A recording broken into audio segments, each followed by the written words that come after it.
The views, comments, and opinions of the following program do not necessarily reflect those of Morris Media Studios, MorrisMediaLive.com, or its affiliates. Listener discretion is advised. As a small biz pro, so we roll, using procurement, program, and control.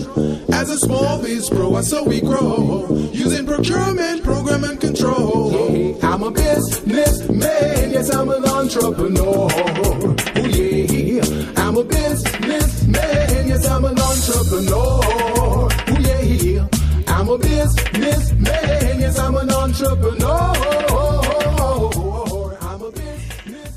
Good afternoon and welcome to the Business Zone. It is January 4th, 2019. We have been waiting for 2019.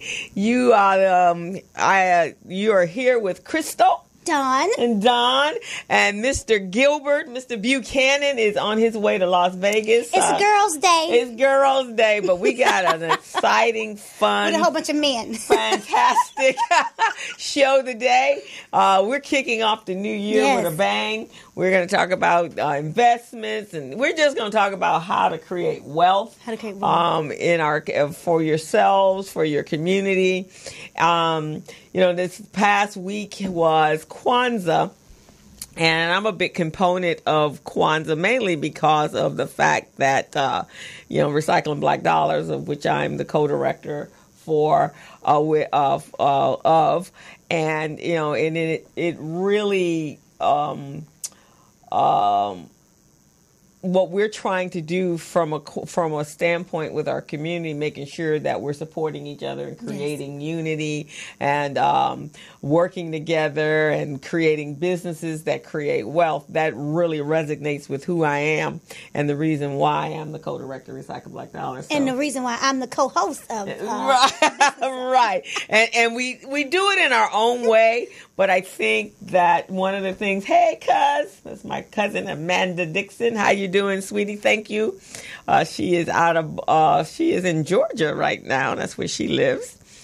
And so that was fun. Kwanzaa was fantastic. Every day I put up a message and I tied the message to the principles, the 7 principles of Kwanzaa into today's world and what's going on. And it's so imperative that we as a people... You put that message up?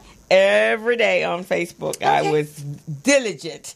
And so it was pretty cool. It was other people. I have some other friends that are very Afrocentric. And that's kind of... so when it's so funny. So...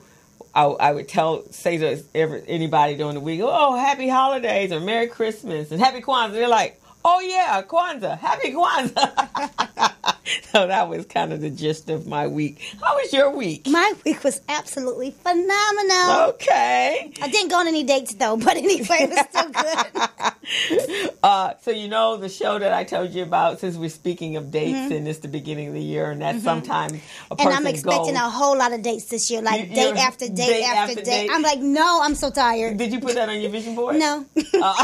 Well, you got to manifest it, right? But, that show, and it was right. It was right on time, that show, Married... Which one? What was a Married... what is it called? Married Without Sight or something, where they don't know each other and they match them up. That show. I saw that show accidentally. And I was just outdone. You marry someone that you've never seen. I can't get anybody to marry me, and they see me, and I'm cute. Right, exactly. Well, but they use professionals to make that happen. They got a pastor, they got a psychologist, and they have, hey, Kathy, and they have a matchmaker. And so those are the individuals that they bring to help you find that right person. Because obviously sometimes we have a problem finding our own people's. What? Oh, yeah. We just sometimes... I don't look. I believe that the Bible says he that finds a wife. So I'm just going to let him find me. And I'll just be cute every day so he can see you. So he can see you? I guess. So you're just being like, hey, are you the one? Exactly. Just say hi to everybody. Make myself open to receive. Hi. To receive. Hi. I'm with you on that. Oh, in fact, on Facebook, there was a lady. It was someone's Christmas, and they put for Christmas Day or Christmas Eve, they put a feed on Facebook Live, and so their grandmother got her a proposal. Oh, yeah. I was done. She's like what, 70, 80 years old, getting engaged? It is I'm like, never Lord, too late. where are you, okay? So, there you go. I'm not hating on grannies. No, I don't hate on grannies. Who get engaged. Was he hot at least? Well, Could he walk? He could walk. Oh, thank the Lord. He could get on his knee and ask her to propose to her, and he got up off his knee. Did he have teeth? He seemed to have teeth. Okay. He hadn't even had hair. Was it real, though? Well, I think so. It looked like it was real. Did it? He had on some glasses, so maybe you might have been partially made a little bifocal thing going on. But he could see her. Make me feel better and tell me he didn't have any teeth or hair. Make me feel better, because... So I think she got a catch myself. Oh, he could walk. He had hair. I'm upset. He didn't even have a belly. I think she got the catch, girl. Oh, no, I'm really upset because everybody who asks me out now got a stomach, and then I get an attitude. I be like, dude, I do this all day for work. Really? I don't want to come home and have to get you in shape.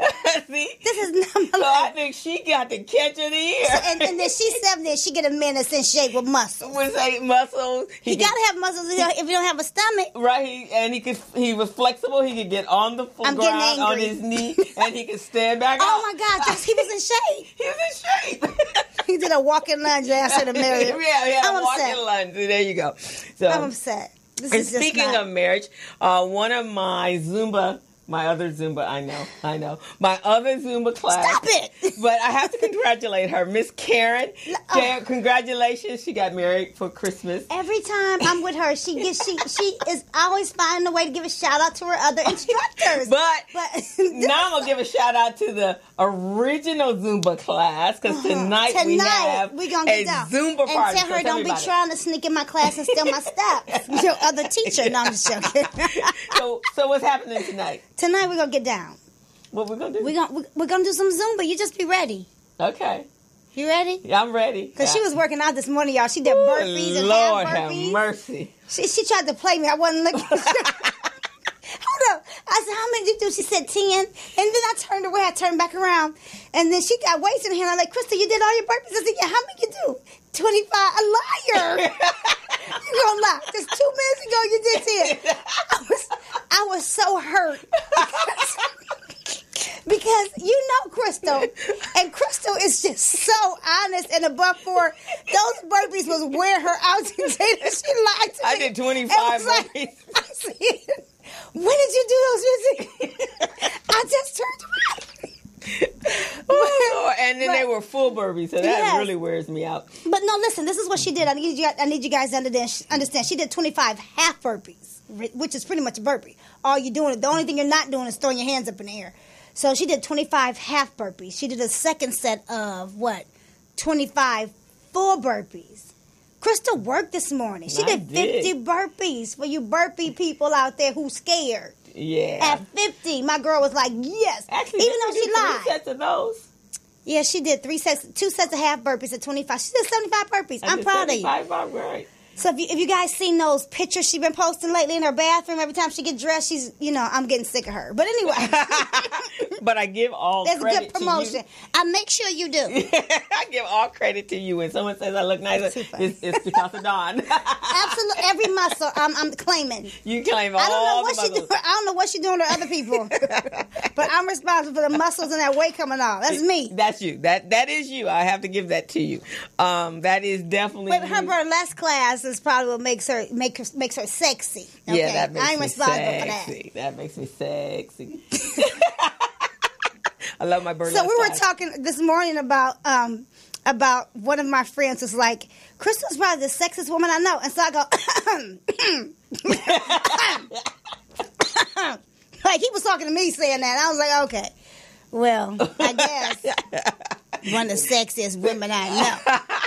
And I don't even know who that is, guys. Yeah. But I do feel wonderful. Yes. And here's the best thing about this is we've been doing this, what, for how long? 6 months? No, we've been longer? about 30 days. No. We've been doing a little 30 days. But anyway, These are 30-day so results. I did not have to put that on my goal list because that's already in play. You know, a lot of people today, this year, January 1st, everybody makes plans to get in shape. To get in shape. That's usually the first one, right? Right. And then the second one is to find a mate. Yes. And then Not me.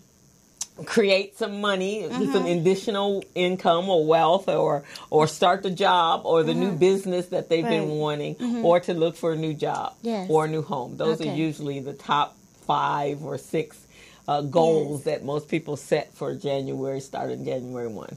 Well, listen, let me tell them one other thing about you. What's that? Usually she comes into the workout and it's time for her to get on the treadmill and she just has a fit. Today she said, do you want me to run at 5.2? When Crystal first started with me, she was barely walking. She was barely walking on an incline. I got Crystal to run. She's like, and we got up to today. She asked me, do you want me to run 5.2? I was so proud of you Thank today. you. And I ran the 4.2 straight. She did 4.2 straight. I'm so proud of her. I know. But you're good. You Oh, no doubt. But what were we talking about? Okay, so here's what we talked about today before I left the gym, and about coaches or your trainer or coach. Yeah. And she asked me. Dawn asked me, "Am I a bully?" It's like, well, if you're not, then there would be no reason for me to be here. I really would not. I'm a nice bully. Yeah, but you got to be a bully when you got to encourage people to push past what they do, right? I bully them after the class is over. No, you bully us while we're doing it. I bully her after the class is over too. She never leaves. She's done at 7. She leaves about 8. Right, because we got to go back through this thing. But yeah, so that's important. I think yes, that's what it's accountability, right? Yes. Hey, Marjorie. Yes. Hey, Terry. Welcome to the Business Zone. So yeah, that's very, very important. I think to help you push past. Because I'm gonna tell you, if I was there, I look around at people that are doing burpees and doing all that hard stuff, and I'm going. You would have never done a burpee if I hadn't asked you. You are challenged you to do a absolutely burpee. right. If you weren't there, burpees would not be part of the the workout no doubt. regime. Yes. And burpees are yuck. So thank you. I'm thank you for allowing me to help you be great. Thank you. I appreciate You're welcome, it. So, what are some of the fantastic things you have in store for this year? I know you are like about to just burst out. We'll see what God does. God for you. Yes. Well, He already so gave awesome. you some stuff, right? Yeah, he's awesome. My online platform has launched, so my challenge will be starting really soon. I'm super excited. One of my girlfriends said, "Wasn't your challenge supposed to start at the beginning of the month?" I said, "Yes, it was." However, what we're going to do is, after the first 30 days, people quit anyway before the first 30 days is over. So I'm going to be there to help them. On the backside. With some new ideas when they start to give up. So it'll be launching really, really soon. I'm excited about that. And the radio show gets picked back up. And we got picked up for a second season of The Blend. Okay. So I'm looking forward to that. We start taping in February. And just so many things. God is just so good. I plan on running 4 marathons this year myself. Really? March 23rd is the first one. And guess what? You're running with me. Huh? Mm-hmm. Not the LA marathon. No, it's only 5K. Oh, okay. You won't die. Okay. So we're going to do some short marathons, 4, 1 1/4 this year. Okay. Yay! Yay. Yeah, it's 5K is 3 miles, Crystal. You run 2 miles on the treadmill. Okay. You'll be all right. All right. We're going to start training for it. It's going to be very exciting. So, we'll have something else to talk about March 23rd. Crystal's going to be out running a marathon with me. Oh, okay. Well, I'm looking forward to that, I think. As we go along, I'll find some enthusiasm to be all that. We want to give a shout out to one of our workout partners, though, Danielle Brown. She lost her mom, and so the services are this weekend, so we want to send her much love. And blessings during this difficult time. I know what that's like. So she lost her mom Christmas Day. Yeah, that's going to be tough. That is tough. What's really interesting is that she's burying her mother on her mother's birthday. Wow. So I think that's she found some joy in that. That made her smile. That the day she was brought into the world is also the day that she's being laid to rest. And her mother lived a good life. She was a wonderful woman. She was the sweetest pie. I can see where Danielle got her personality from and her little, spunkiness from her mom. So I'm excited about just celebrating her mother's life and putting her to rest with Danielle on Tuesday morning. Okay, yeah, we will be there for you, Miss Danielle. We'll be there, Miss Danielle. We love you. Love you so much. So, yeah, so that's some of the stuff. So we're going to get ready to go with our show today. We got a packed house today. Do. And so I'm looking forward to our guests, and we have two in the house right now. So we're going to bring one of them up. We're going to take a quick break. And you are tuned into the Business Zone with Crystal, Gilbert, and Don. Gilbert is not here, so it's Crystal and Don. Yes. So we'll be right back. Hello, meet Larry. Larry is a general contractor. Larry is very good at his craft, but Larry has a very tough time managing his paperwork because he is busy taking care of his clients' needs. Larry just cannot find his important business documents when needed. Larry is also being passed over for bid opportunities from prime contractors because he is perceived as not ready. He doesn't know where his business license, certifications, insurance, and other key corporate documents are located most of the time. Lucy owns an auto body and collision repair shop and has been using a business management and procurement assistance program called Small Biz Pro to keep her business organized, business ready, contract ready, and bank loan ready. Small Biz Pro is a 3-in-1 cloud-based business management, procurement, and market research assistance system designed to help businesses become business ready, contract ready, and bank loan ready. It also provides back-office operation solutions for small businesses. Lucy is able to stay ahead of her competitors because she uses Small Biz Pro to manage her business daily. Lucy just clicks on Small Biz Pro from her tablet, mobile phone, laptop, or any internet-accessible device for data retrieval, and she's got it. Lucy introduces Larry to Small Biz Pro, and now Larry is more organized and can now find all of his documents and new bid opportunities in seconds. Larry now saves $120 in labor costs for each missing or misplaced document. Just simply go to your web browser and log into smallbizpro.net and register today for a limited 30-day free trial offer. Services start as low as $1 per day. Let's put the competition out of business. Small Biz Pro. If you stay ready, you don't need to get ready. Register now at smallbizpro.net and begin saving money. Email info@smallbizpro.net or call 626-533-1186.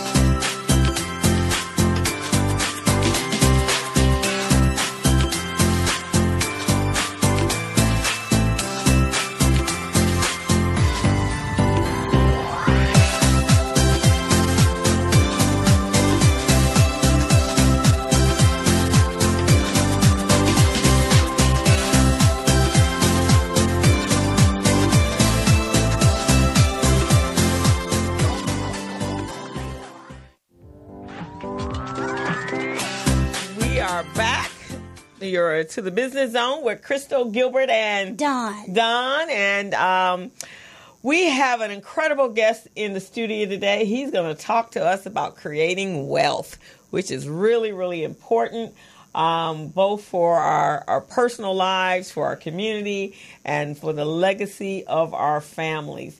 His name is Marcus Tyrone. He's an investment specialist. He's been in the financial industry for 20 years. He has several professional licenses. He's the father of one, and he's a graduate of Cal State Sonoma? Mm-hmm. Okay. Well, welcome, Marcus. Well, thank you for having me. We're glad to have you. When you first came into the studio, I was talking that, usually when we talk, that's one area that when we talk to our people, a lot of us have no knowledge of whatsoever. Right.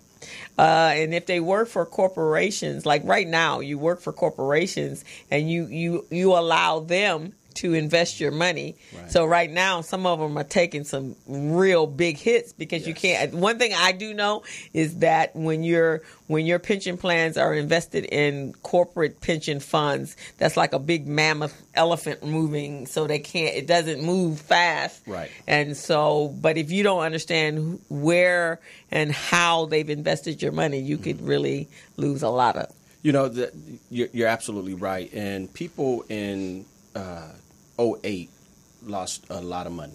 Yeah. Right. Because they didn't take an interest in it. Yeah. And really, investing is as simple as going on Amazon and downloading a book. Right. Any knowledge is better than no knowledge. Right. And that's one of the reasons a partner of mine, Patrick Hammond, and I started a class called Financial Education Workshops. Oh. And we teach those on Mondays. Oh, okay. In the city of Carson. So if you're in California, come on down. But we teach investing. There's a method to the madness. Okay. Right? And getting back to 2008, the reason these big pension funds and big 401k funds can't move is because there's so many different people involved in the process. And the first thing is you have to know how to pick your funds. You have to know how to pick your portfolios. We teach you how to do that. Okay. Right? And that's really simple. It's just knowing a few simple concepts like small cap versus large cap, mid cap. What a bond is, what a government bond is. And so just knowing those few little things will teach you how to pick your portfolio at your job to get the most out of it. Then what we also find is in those large portfolios, those large companies, is they're not really managed. Okay, so you put your money in and it sits there. But there's no one there actually watching your portfolio. So if you do a few simple things, I'll give you the process. I'll give the people the process to investing. It's really simple.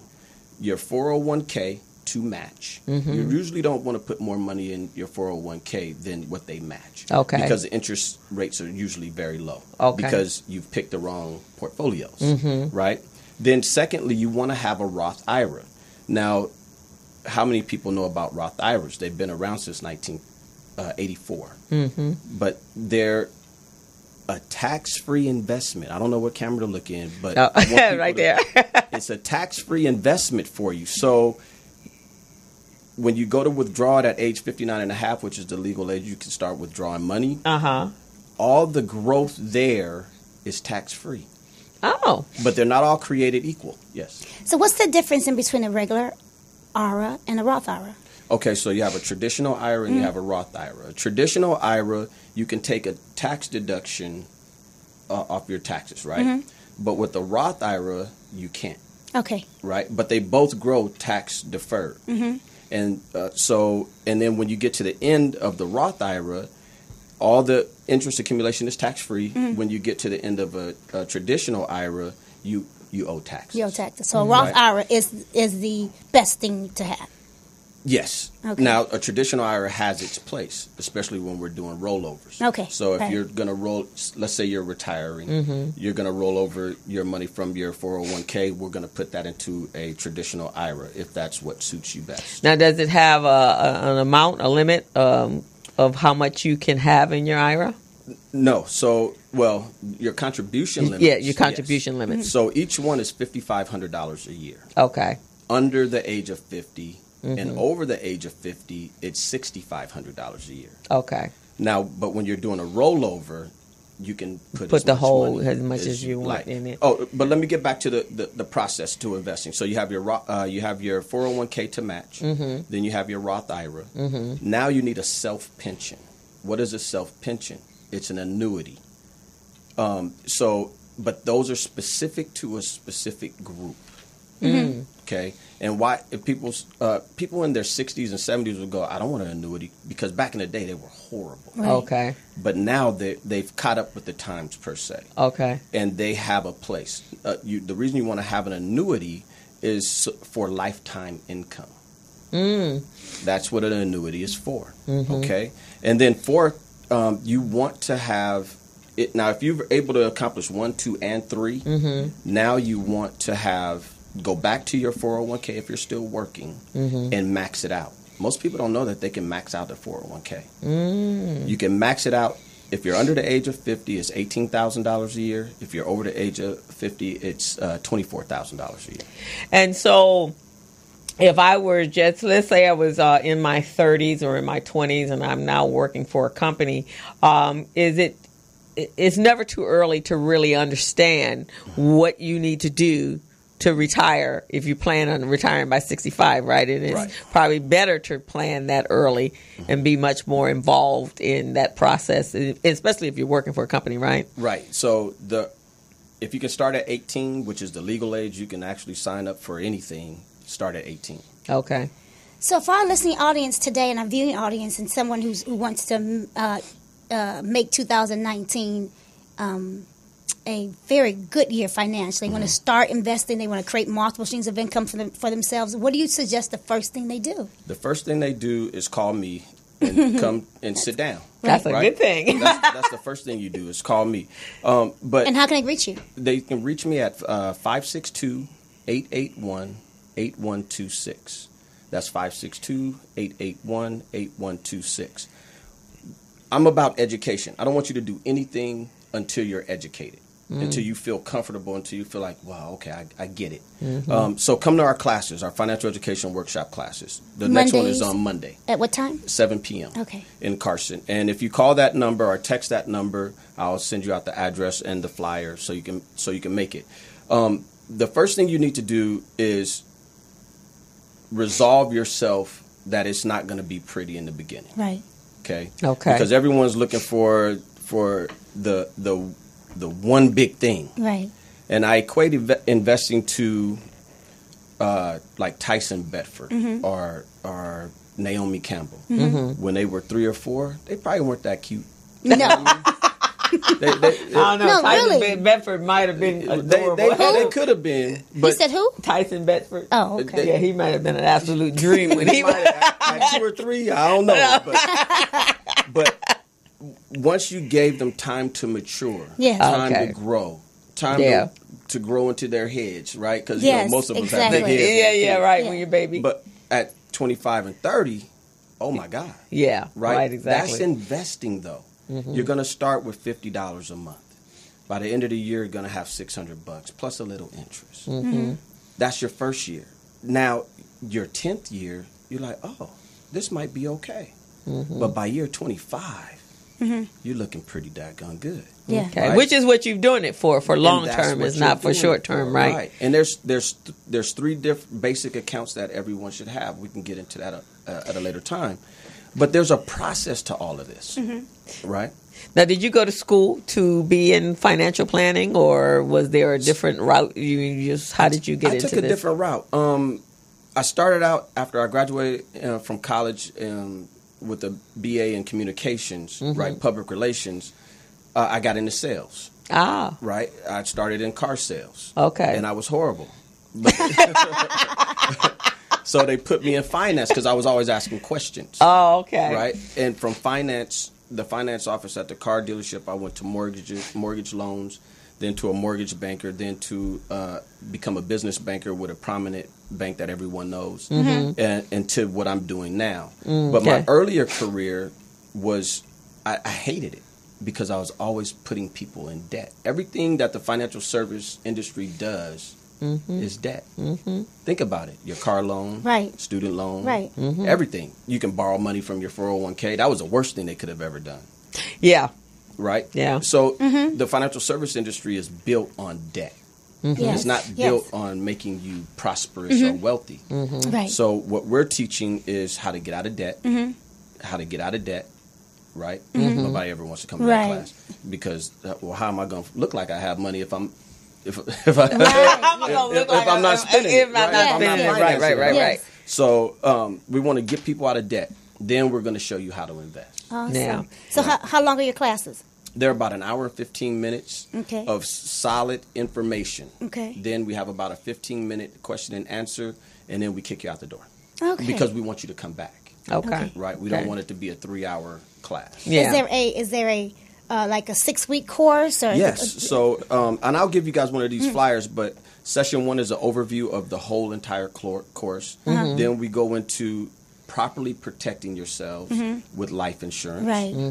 Then we go into debt elimination, then investing, then budgeting, and money consciousness. Yes. Because a lot of us in our community don't have money consciousness. Right. Exactly. Right? And then we go from money consciousness to we give all of our people a challenge. Yeah. Now, it's a 30-day challenge. Okay. Right? And we stole this from another prominent person because it works. Yes. Right? We want you to get properly protected. I have a philosophy with life insurance. I believe that they would stop killing young black men if we all had life insurance. Because if we had life insurance, they would be creating black wealth. Yes. Yeah. Right. Yes. I agree. So if you want to stop us from getting killed, y'all, go get some life insurance. Right, because life insurance is income replacement. It's income Yeah. replacement. Right, Exactly. because then you have a value. You put a value, and there was a I'm going to get his name,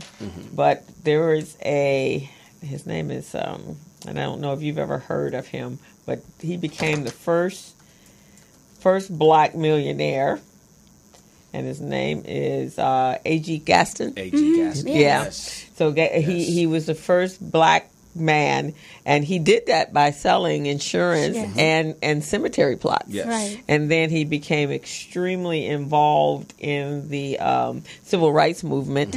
But and we're talking in the 1800s in the Deep South. He when he died, he was the grandson of a slave, but he died with a value of over $130 million. Wow. And that's in the 1900s. Those stories of black millionaires and prominent black people who have created wealth long before we came along are in a book that I read a couple of years ago by Dr. Dennis Kimbrough. Is it the millionaire? Not the millionaire next door. My goodness, I can't think of it. But it was written by Dale Carnegie. The Black Choice? Think You Go Rich? Yeah, The Black Choice? Think You Grow Rich Yeah. and Black Choice. Yeah, they're in there. All of those stories are in there, and I'd suggest anyone who likes to read or who wants to even start thinking about building wealth to go pick that book up. Yes. Right? Yeah. The Black Choice. Yeah, that's it. In fact, somebody recently asked me what was one of the best books that I read, and that was one of them. Yeah, and from that, in February, for the show, for the whole entire month, I identify all the black business owners that were wealthy or millionaires. And in fact, I just heard that, and I'd love to get him Skyped into the show, a young man who just recently purchased. He owns Shea Moisture, which is the hair it's a good product. friend of mine. Yeah, well, he actually just bought Madam C.J. Walker's house, and he's now turning that into an incubator for women entrepreneurs. Yes. Fantastic. Yeah, isn't that awesome? That's awesome. That's awesome. To have the foresight to do that is phenomenal. Right, exactly. So he bought the mansion, and that's what he's going to do. Fantastic. And that's that legacy stuff, right? Yes. Because a lot of times, and I was just talking to somebody recently. Oh, it was the founders the founders of Broadway Federal Bank. So they didn't have children when both the sons of and their father was Paul Williams. Her grandfather was Paul Williams, and then the Williams and the Hudsons got together because they were a prominent family in Los Angeles. And so the children of Paul Williams did not have children, and so the legacy is done. Stop. Right. And so now the bank is still there, but the bank is no longer family owned. And so those are the things that we as a people have to create legacies because our children, when you look, we can look here and go, wow. And I am assuming that A.G. Gaston's family is still, the legacy was there because that's $130 million. So what would that be equated to today? We have a rich history as black people of creating wealth. We just don't know it. Right. So, exactly. And so we can continue that tradition, right, by sharing, by educating one another. Right. And that's the goal of the financial education workshop, is to just give out the information. We don't charge for this, right? We just want to give the information out. Yeah, and it's important. And there are a number of people right now is on social media. That's what they're doing. There's this one young lady, and I think she's from the East Coast. Her name is Deidre. I mean, this lady, I thought I was a researcher, but she digs up some stuff about our people that is absolutely phenomenal. Things that you've never heard, but that's what she does. Right. And I think she has a radio show back east somewhere.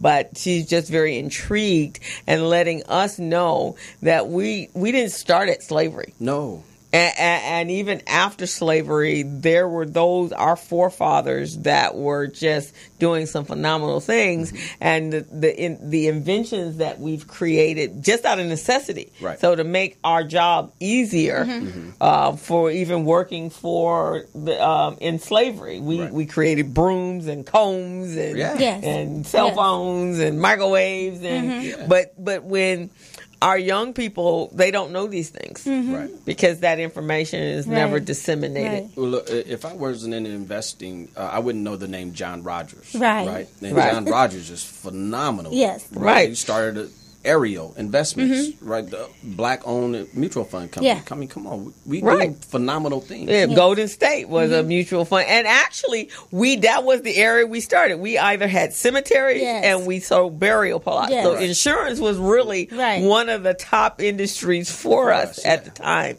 And now it's hard to find us because I had started out when I came out of college.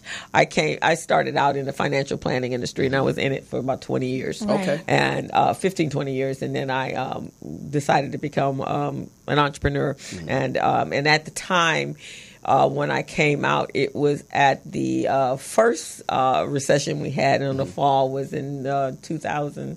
No, it was the saving and loans before, which the one in 2008 was much worse than that one, but all the savings and loans. So like 97 or something. 97. So I was like, okay, because, commission. Yeah. Okay. And it's the first thing folks start throwing away is insurance policies. Right. So can you quickly tell our audience, because there's a lot of people who don't understand how wealth can be created from insurance policies. Explain to them how that is an income replacement. So income, and why is that important? I like to call it income replacement because that's exactly that, right? If your family depends on your income, and you suddenly don't come home one day, your income stops coming into the house, right? So now, what does that family do? They have to start all over, right? So life insurance protects that income. It insures that income. So now, if you brought in $40,000 a year and you have a $400,000 life insurance policy, that money should last you until your youngest child is out of the house. Yes. Right? And that's what life insurance does. But not all life insurance is created equal. Right. And if you come to my class, I'll teach you how that works. Tell you how that works. So that class is on Monday night in Carson. Where in Carson? It's in Carson, right behind the you know where IKEA is? It's right in the industrial area there. Oh, okay. So it's in a nice part of town. And it's at what time? 7 p.m. 7 p.m. And if you call 562-881-8126, I'll text you the address and you can come out. Okay. And if you send me the information, text me or email me the information, and I'll make sure it's in the body of the description of the show. I'd love to thank you for having me on this show. Oh, this has been phenomenal. I'm proud of you. Thank you. Thank you. I've known Don for a couple of years. I've listened to her show, but this is awesome. Yeah, this is our way of doing exactly like what you're doing. But, I think for us, it's just a matter of reinforcement. The more you hear it and you hear like the conversations we're having, because a lot of times, we take it for granted that everybody knows this stuff and they don't know that stuff. But the one thing I do know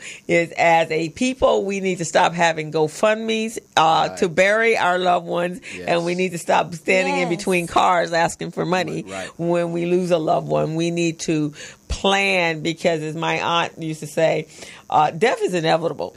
It's going to happen to all of us. And so when she was preparing people, and she's a grief counselor, you have to be prepared for that. And so even if your parents are not addressing it, then the children of the parents need to address it to make sure that there's something in place. Yes. Yeah, because one of the things my mom did when she died of lung cancer about 7 or 8 years ago, my mother had all her insurance policies together, and when we knew it was inevitable that she was going to die, she said, "Okay, up in that folder, up in the closet," and I'm like, "I don't want to hear that." No, you do want to hear that, and everything is in that closet. I need you to take it down and let's go through everything. Yeah. So I knew where everything was. And then I went even before when the hospice nurse told me it was time, that it was going to be close in time and soon. I went to the mortuary and I made all the plans and all the arrangements. And so on the day, all I had to do was make a phone call. And so now it wasn't the hurriedness. It's already an incredibly crushing time. And if you got to worry about how you're going to bury them, that's much worse. And if you have to worry about these policies paying out. Right. Because a lot of them don't. Like you said, all policies are not created equal. My best girlfriend, her mom passed away on Christmas Day. The funeral was this coming week. And her mother had a whole bunch of policies. So I'm praying to God that all those covers, she had the right type of policy that pays out for her and her children, and all of her things are in order. So as a gift, if you like, if she needs help analyzing those, I'll be more than happy to do that for her. So if any of our listening audience needs to talk to you about insurance, they can call you about that as well. Yes. But if they have policies they wanted you to look over, you're available for that? And look, whether you call me or not, read it. Yes. Because if you don't read it, yes, you're going to be very disappointed. Yeah. Right, I have tons of stories of people who actually just sat down and finally read it and go, no, this can't be right. And the interesting thing is, it's right there. I had a girlfriend of mine who, it was right there in her face that this does not pay out if certain things happen. But she was listening to what the person said because the relationship was like, but they told me it was. And I said, no, it says it right there. Right. It's not going to pay out. And that's why it's good to call you to, even if you've had it for a long time, to reevaluate to make sure that it's still doing whatever the original idea was when you purchased it. And we don't require you to purchase anything from us, right? We want you to make the most intelligent decision for you once you're educated. So if you think that's going to a different company, then take the information and go to a different company. We have no problem with that. We just want you to be educated. Right. That's good. Because without education, you're making a huge mistake. One of the craziest things about insurance that I just don't understand is that they tell you you're going to be paying into this insurance policy for 2 or 5 years. And the first 2 or 5 years, there's no money. There's no money. Why? Because I pay into the bank for 2 and 5 years and there's money. Right. Why is there no money for me? I guess you guys were talking earlier about how the good book says, for lack of knowledge, people perish. People perish. Right? Yeah. So, look, we're all going to go. Damn. We just don't want to go badly. Yes. Right. And I think it comes down to preparing. So we prepare for everything in life, and you're going to die, so you got to prepare for that. And the one analogy is when a person's having a child, you go through a whole process of 9 months of preparing for that. So we should do the same thing for the entirety of our lives and the end of our lives as well, because you want to make sure if something were to happen to you and you have small children or you college age kids, that those children are prepared. Definitely. There's something to take care of them, because that's devastating if they had a life plan and then all of a sudden mom or dad is gone, and God makes that decision, not us, and you don't have anything in place, and that totally changes the whole dynamic of the entire family. So I've been teaching my daughter these things since she was 4. And how old is your daughter now? 22. Wow, really? Yeah, she just graduated from Clark Atlanta University. If you're watching, I love you, baby. Oh, my goodness. One would never look at you and see that he had a 22-year-old daughter. I started when I was 3. Okay. Got it. Or as they say, good black don't cry. Thank you. But, so if anyone has any questions, I don't know if they have any questions coming in on your Facebook or on the website. I asked you a couple that we did already. Yeah. Fantastic. So we will make sure, though, so when the show goes live, but it's on YouTube. Okay. And so I will edit it and I will send you the clip. Sounds and then we will be marketing it out as well. Fantastic. So, and I'll make sure I get your information. Yes. You can even send me that electronic card of yours, and I will make sure that we market that for you. Fantastic. And I hope you have me back. Oh, we definitely will. In fact, Patrick gonna text me. We'll do a free policy review at the workshop. Don't be trying to get in on all this, Patrick. Don't be trying to get on what's going on over here. That's my partner right there. Good job, Pat. And I actually would, I do a lot of workshops and classes, and my area of expertise is accounting and for small business owners. Okay. And so maybe we can have you come out and even have you come to Recycling Black Dollars. We have a breakfast mixer every second Tuesday 30th of every month. Fantastic. And have you come talk to our members. We'd love to talk to everybody. Yeah, and I think it's very important. And I'll definitely send some people over, because especially we got a lot of young people that need to be in your workshop. And, we have a mix of people that come to our classes, and the kids are the ones that keep bringing back the older people. Yeah. Because they're intrigued because they've never had these conversations. Right. Right. They're not conversations we have at the dinner table normally. Right. But it will start those discussions. Yes. It will just start. Yeah.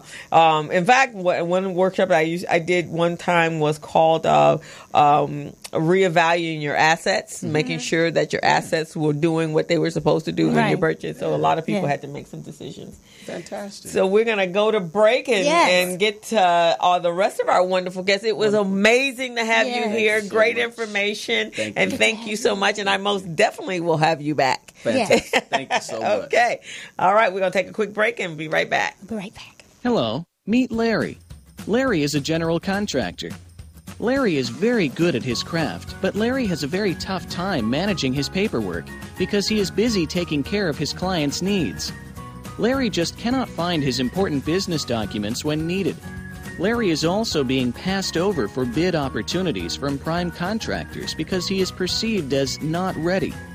He doesn't know where his business license, certifications, insurance, and other key corporate documents are located most of the time.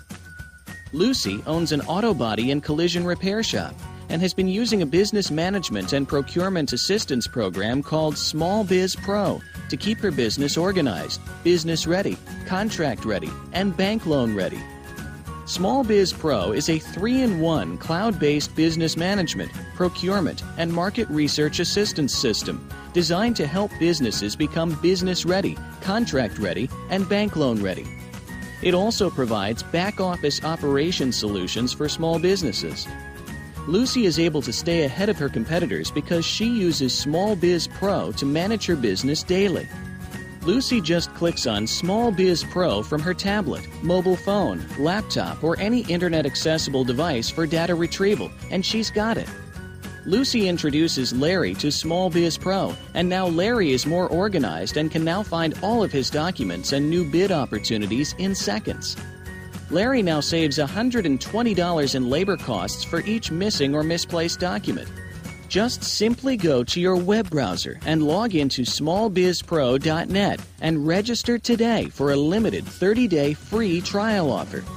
Services start as low as $1 per day. Let's put the competition out of business. Small Biz Pro. If you stay ready, you don't need to get ready. Register now at smallbizpro.net and begin saving money. Email info@smallbizpro.net or call 626-533-1186.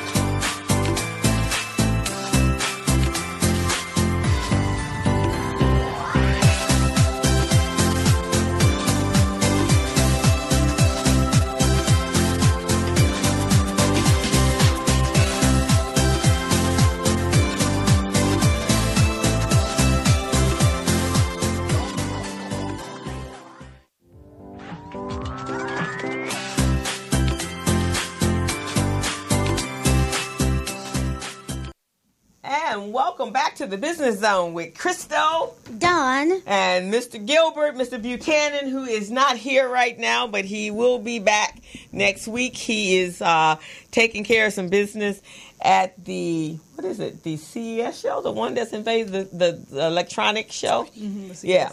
So he is excited because he's hoping he will meet, and not hoping, he is going there with the definitive plan to meet some individuals that's going to help take his Small Biz Pro to the next level. That's what you got to do. Yeah, you got to go out there. Got to go get it. So we have a lady in the studio today. Her name is Cassie Betts. And Miss Cassie, she has a couple businesses. Couple of things happening. So she's the CEO of Miss LA or MISLA, or which is an organization, nonprofit organization. Correct. And then she's also the founder of a company called District 2.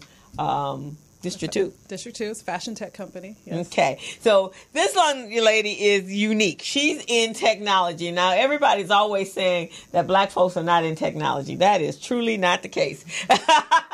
Because she is. And as long as I've known her, and I think you came to a workshop or something I was doing, and at that time... Recycling black dollars. Right. And you had just started... Breakfast. Yes. You had just started District 2. And how long ago was that? It was a thought. That was like in 2012. Okay. That's where I met Joe Rouzan. I stalked him, yes. Okay, Hi, you Joe. stalked him. So let me give you a little background. So she's been in the apparel business for 15 years, working with such companies as Disney, MGA, Warner Brothers, and having her designs grace the retail stores of Nordstrom, Bloomingdale's, JCPenney's, Macy's, Kohl's, Target, to name a few. She is a fashion, Fashionista? Fashionista. She might look younger, but millions of dollars in fashion industry revenue has stemmed from her fingertips. She is a custom couture wedding and red carpet dress designer. No, I didn't know that. Oh, you didn't know that? No, I didn't know that. Did you say wedding? Yes. Wedding. I need you some. I know I heard your previous show. And on top of all that, which usually you don't see those two to go together, she's a tech junkie. Yes. All right So you managed to marry your love for tech and your love of fashion, and that is what District 2 is, right? Yes. That's it. So can you tell us, welcome, first of all, Thank to the you. show. Welcome to the show. And glad to have you, and I've known Cassie for a little while. She actually spoke with our kids at Biz Camp a number of years ago. I think that's the first time I met you. Yeah. And she has an incredible story, and out of that story she's created this incredible young woman. She has two wonderful young men, and they're... Hi, Cameron and Jaden. Cameron two and children. Jaden. Yes. And they are a part of the... Young men. Young men. Pete Brown Jr. Yeah, because one of them stands taller than she is. Yeah. Wow. And they are part of the Pete Brown Jr. tennis program. And so when I told her we had a free program, she just rushed over with her kids. Quick. And then we actually even got her out on the tennis court, and she's playing tennis. So welcome. Glad to have you. So tell us a little bit more about you, and how did you manage to merge these two? Yes. And why didn't you choose one instead of the other? Well, I didn't choose one instead. It I chose them both. Yes. Because that's life. You know, you can do a little bit of everything you want to do in life. But I learned to code when I was 9. Wow. Yeah. Wow. It's not as wow as it sounds, because really the only reason I learned was because my father had put, he came home one day, he was like, oh, you want to play computer games? Well, here's a book. And there was this OG language called Pascal. Which I remember that. Some young engineers way back when, telling my age. But, and if I wanted to play the games, I had to code them. I had to program them into the computer. And so that's when I first learned. And it was not cool. It wasn't like it is now. Like, coding is coding. You know, Mark Zuckerberg, Facebook, we got Snapchat. Yeah, no, that was... everything's cool now, but then it was not. Right. At all. So... And you just wanted to play games. I want to play games. Like everybody else on the block. Awesome. You know? Why I got to build the game? You know, So that's how I got into it. And I was just always a techie. I was kind of forced into it, you know, but I'm glad actually now in hindsight that I was, but I kind of wish I had known really how dope it was. Right. Then, you know, like I was just like, I'm going to be a fashion designer because that's sexy, you know, this is not. Yeah. So anyway, fast forward, I did the whole fashion design thing, you know, traveled the world, made the money, worked for a lot of companies, started my own business. It was great. And then I was just like, why isn't, like, when I got into the fashion industry, I thought that the technology was going to be like, it's fashion, like it's going to be fly, it's going to be cool, it's going to be sexy. It was like Microsoft Excel spreadsheets, you know, and Adobe Illustrator. Wait a minute, excuse me, where the sexy part? Which Adobe Illustrator, Adobe, y'all are sexy. Okay, let me not, y'all are definitely sexy, but Microsoft Excel spreadsheets. Yes. So I was like, oh, I'm going to make some software to, you know, help the fashion industry. And then as I got into it, I was like, ooh, okay, maybe I'm just going to make a platform for the fashion industry. Right. So I made a platform that connected indie fashion designers with manufacturers. Okay. So designers can post on our platform. District2.co is the website. And they can post like a production project. Let's say you want to make 1,000 jackets. And then manufacturers bid on it, and you can hire them from our platform. Wow. Oh, wow. Okay. So that's what I did. Wow. Okay. And because of my background, you talked about my background. So because of my background, I've always made sure that I give back to the community. Mm-hmm. I've been volunteering for as long as I can remember. Since I got on my feet, I've been volunteering for different nonprofits because I was homeless. I was a homeless teen. I slept outside. I know what it feels like to sleep on a cardboard box, y'all. Really? You know, and it's actually, a cardboard box is way more comfortable than the sidewalk. I will tell you that. Wow. Whoa. But yes, I know. And bus stop benches. I mean, you know, life happens. Yes, it does. And you can't judge people because you don't know where they came from, where they've been, and you Right. don't know where you're going because Yeah. we're all just one paycheck or one company closing away from the Yes. streets. You know, No doubt. So we can't forget that. And I always wanted to give back. So in 2014, I started MISLA with a group of friends in South LA. MISLA stands for Made in South LA. And at the time, we hired a bunch of high schoolers to come work at District 2. So we got a grant. And the grant helped like pimp out our space. We were at Soledad and Richmond Action at the time, which is a charter school. You guys know, in Manchester. Funny, I didn't know at the time, but that's the charter school. The charter school where like all the bad kids go. Right. But those kids were awesome. I didn't even know for 6 months. I'm there with like the baddest of the bad, so to speak. Really? You know, and they were awesome. Yeah, I mean, the kids have never been an issue at any of our boot camps or anything we've done. We haven't had any issues here in South LA at all. It's been all love. It's been all great. The only issues are politics, you know? Yeah. And that's really what created the bad kids was the politics. Not the kids. Right. It was the presumption that the kids were supposed to be bad to keep them in their place. Exactly. So what does Miss La do? So MISLA now is a boot camp. So we are a project of Vermont Slauson Economic Development Center, which is VSEDC, is what everybody knows it as. So Vermont Slauson helps small businesses in South LA. Last year, I think they loaned out like about $5 million to small businesses in South LA. Biggest, second to SBA. Right, just second to SBA. So I'm very happy to be a project because District 2 started with Vermont Slauson. Okay. So, and you know, I think I've made them proud. You know, I was in Forbes. Awesome. You know, we did good things. We're doing good things. You know, with District 2, and so then MISLA. They took it under their wing, and we're doing coding boot camps. So we have boot camp. This year we have boot camps that will be at BALA, Boys Academic Leadership Academy. Okay. Shout out to the BALA boys. And View Park High, we are also doing a pitch competition with different high schools in South LA. That's through Union Bank. It's called the Youth Entrepreneurial Challenge. So you can find information on that on vsedc.org. Okay. And that pitch competition last year, the top prize was $5,000. And the students won $5,000, $2,500, and $1,000 first, second, third place. Our team, the team I coach I coached all the View Park kids. Well, students. They don't like being called kids because they're in high school. You know, they grown. Yes. They so grown.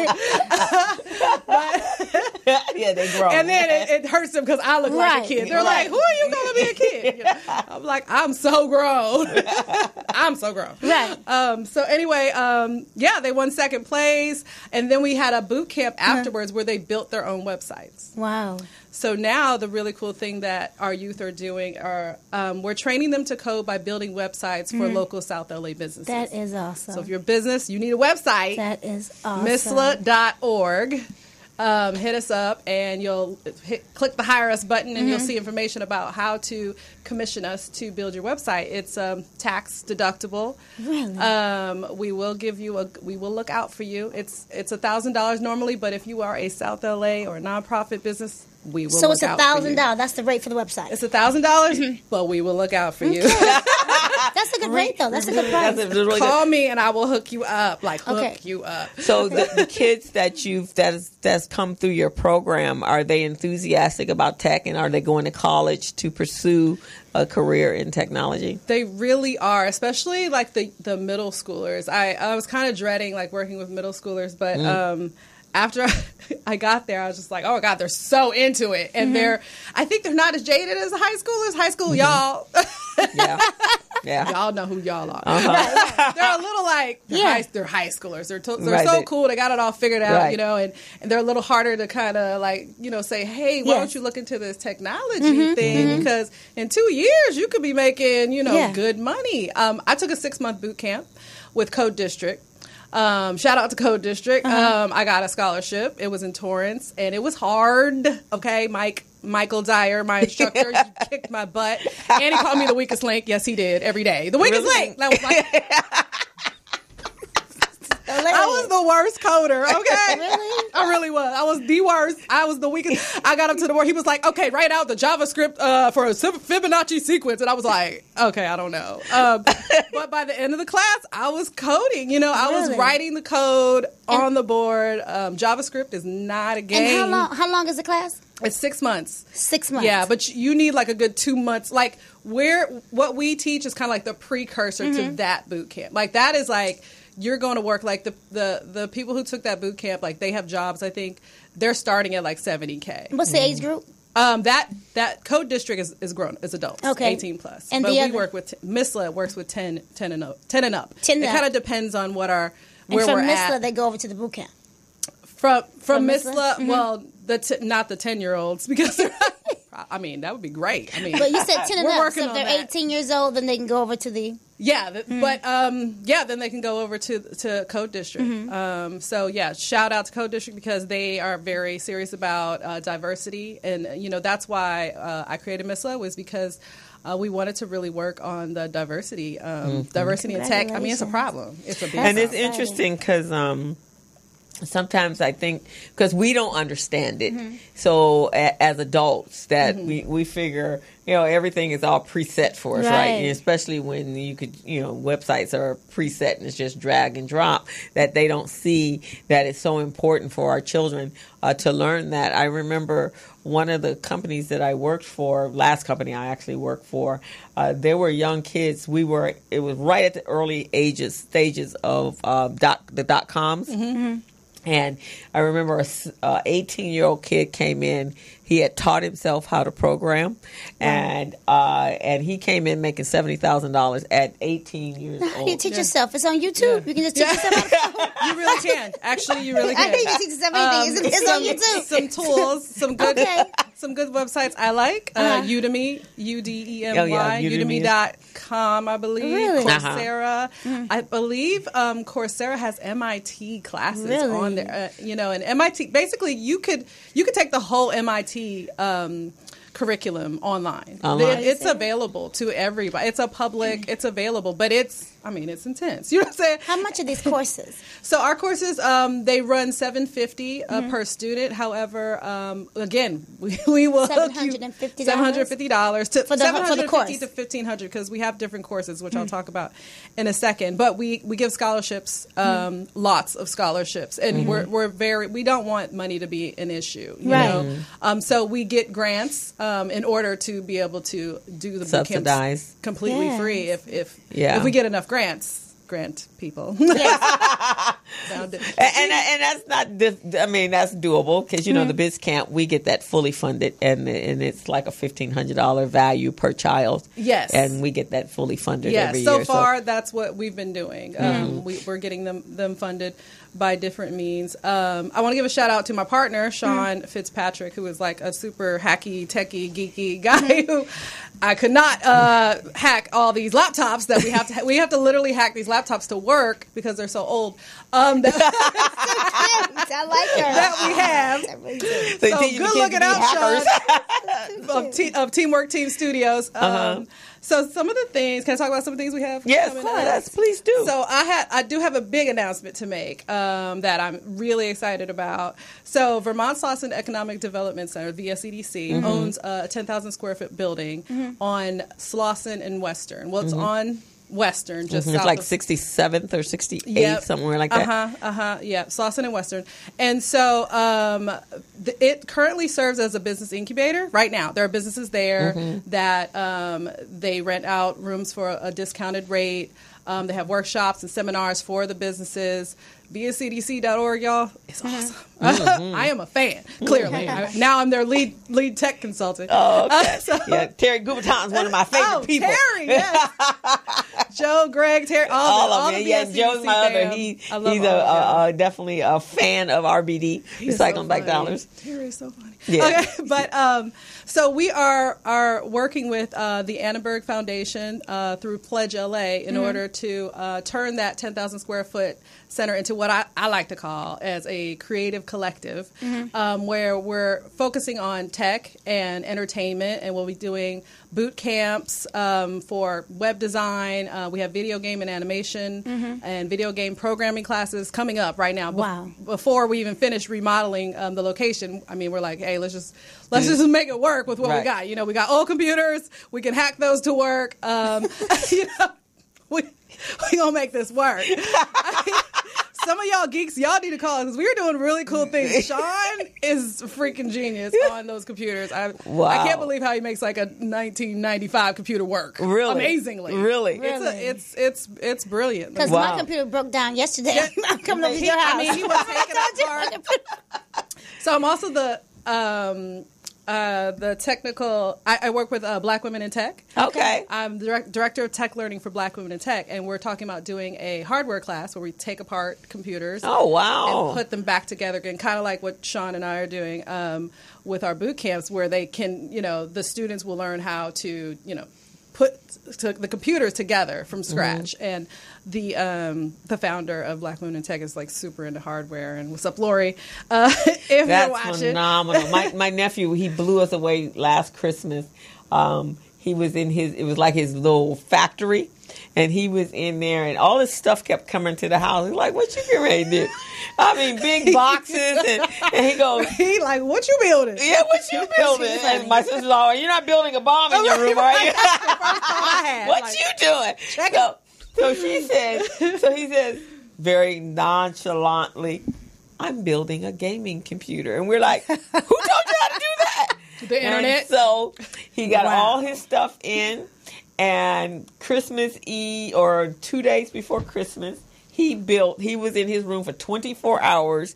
He didn't even service to eat that we know of, and he built himself. How old is he? He's 22 now. How he built himself at that time. He was 20. He built himself a gaming computer. It's got lights and flashing and the console with the red and the green and the blue. And then like, if we can't afford it, we're gonna build it. Right. So that's what he did. And now he taught himself how to edit video. And so now he has signed up with Fiverr and Upworks, and so he has a couple of gigs. That's awesome.